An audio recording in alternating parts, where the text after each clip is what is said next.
để mình kể cho các bạn nghe một câu chuyện nhé. Đây là lúc bạn có con nít còn xanh, chưa phải đàn anh hay đàn chị. Rồi sau đó bạn lớn lên, quàng khăn đỏ và thấy rằng cuộc đời này sao mà đơn giản thế. 1+1 thì bằng 2. Thêm chút thời gian nữa bạn bước tới thời sinh viên và nhận ra rằng tích phân của x bình phương chia cho y giai thừa cộng với logarit của z chạy giới hạn đến dương vô cùng rồi lấy đạo hàm bậc 68 cũng có thể bằng 2. Cuối cùng cũng tới lúc bạn đi làm, đầu vuốt keo, mắt trong veo, nhiều gái theo nhưng vài chỗ vẫn teo. Từ nhỏ đến lớn bạn tiêu dùng rất nhiều các loại hàng hóa và dịch vụ khác nhau. Từ bình sữa, tã lót ti giả, cho tới mì tôm, dầu ăn hay khăn ướt, rồi điện thoại, quần áo và đồng hồ. Bạn đã đóng góp khá tiền của mình vào quỹ chung gọi là ngân sách nhà nước. Ngoài ra, chúng ta còn đóng các loại thuế khác như thuế thu nhập, thuế sử dụng đất, nhiều loại phí và lệ phí khác nữa. Chính lúc này khi sử dụng internet và điện thắp sáng là bạn đang đóng thuế. Thử tưởng tượng tiền thuế của chúng ta mỗi ngày dùng để nuôi một chú lợn. Người và lợn ở bên cạnh nhau luôn, chỉ có điều bạn thì không chắc, nhưng chú lợn thì ngày càng béo quay. Tình người và lợn tưởng như luôn khăng khít, không bao giờ chia lìa thì một ngày kia chú lợn bỏ đi theo tiếng gọi của đài phát thanh. Đóng thuế là quyền và nghĩa vụ của công dân. Những chú lợn này tập hợp lại thành một cô lợn nái chính là ngân sách nhà nước. Hơn 90% ngân sách nhà nước là do tiền thuế của chúng ta tạo nên. Vậy tiền của chúng ta đang được dùng để làm gì?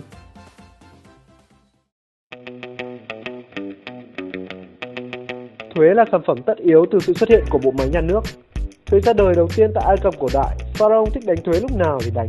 Hoàng gia và các đền thờ đều được miễn.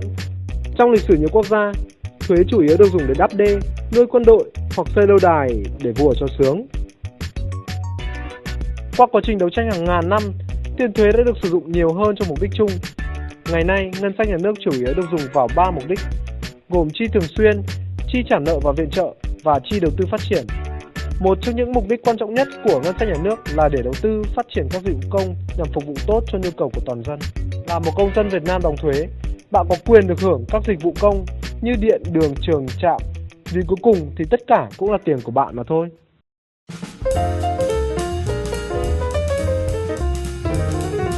Việt Nam là nước có tỷ lệ thu thuế và chi tiêu công cao vượt trội trong khu vực. Tuy nhiên, chi phí dành cho đầu tư phát triển chỉ chiếm khoảng 17% tổng chi ngân sách. Trong khi đó, chi thường xuyên chiếm tới gần 70%, tức là phần lớn tiền của nhân dân Việt Nam đóng lại là để trả lương cho công chức nhà nước. Bác Nguyễn Xuân Phúc đã từng phát biểu, trong bộ máy của chúng ta có tới 30% số công chức không có cũng được, bởi họ làm việc theo kiểu sáng cắp OD, tối cắp về, không mang lại bất cứ thứ hiệu quả công việc nào. Với các dự án đầu tư phát triển, dù chỉ chiếm khoảng 17% ngân sách, nhưng cũng chưa được sử dụng hiệu quả. Ngoài các con đường rát bê tông sỏi đá, thì Việt Nam chúng ta còn có những con đường rát bạc, rát vàng, thuộc hàng đắt nhất trên thế giới. Không những thế, để quảng bá về lịch sử dân tộc mình, chúng ta cũng không ngại chi hàng chục tỷ cho bộ phim không người xem, hoặc hàng ngàn tỷ để xây dựng những bảo tàng kỷ niệm không người đến.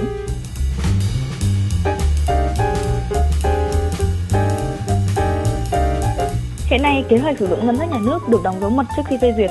Khi nhà nước không công khai thì chúng ta cũng không thể tham gia đóng góp ý kiến hay giám sát được. Chính điều này gây ra rất nhiều lãng phí trong quá trình sử dụng ngân sách.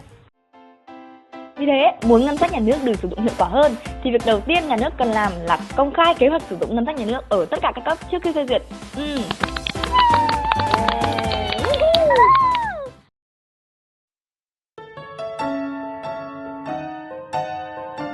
Chân thành mà nói, chúng tôi đã không thể nghĩ ra cách trình bày nào thú vị hơn cho phần giải pháp này. Anh Phù đã luôn lo sợ rằng bạn sẽ tắt video này bất kỳ lúc nào, hay phải làm sao để bạn thấy mình trong câu chuyện của chúng tôi. Khi bạn đã xem tới đây, xin hãy tắt video này nếu bạn không tin rằng chính mình có thể tạo ra sự thay đổi.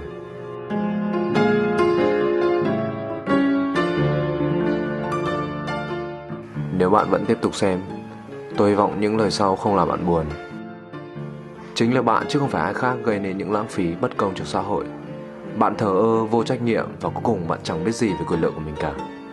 Lợi ích của chung nhưng lúc nào cũng là một nhỏ đấu tranh cho nó. Bạn biết vì sao không? Vì lúc nào bạn có tư tưởng là người khác làm rồi thì việc gì mình phải làm. Rồi sau cùng chẳng bao giờ thay đổi được chuyện gì.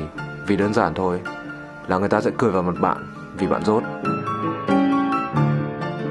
Chủ tịch Quốc hội Nguyễn Sinh Hùng đã nói, Quốc hội tức là dân. Dân quyết sai thì dân chịu chứ kỷ luật ai. Là như vậy đó. Chủ tịch Quốc hội nói là dân quyết sai thì tự chịu. Bạn nhận ra rồi chứ?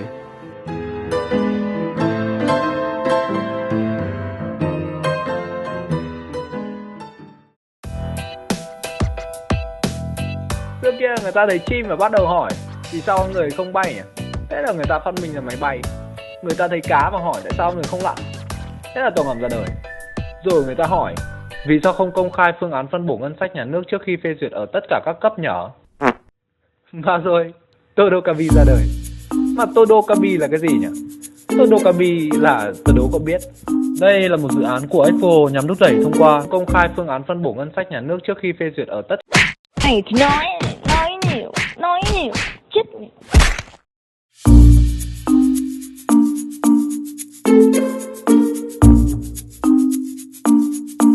Nhớ like đấy, nhớ share nữa, subscribe luôn.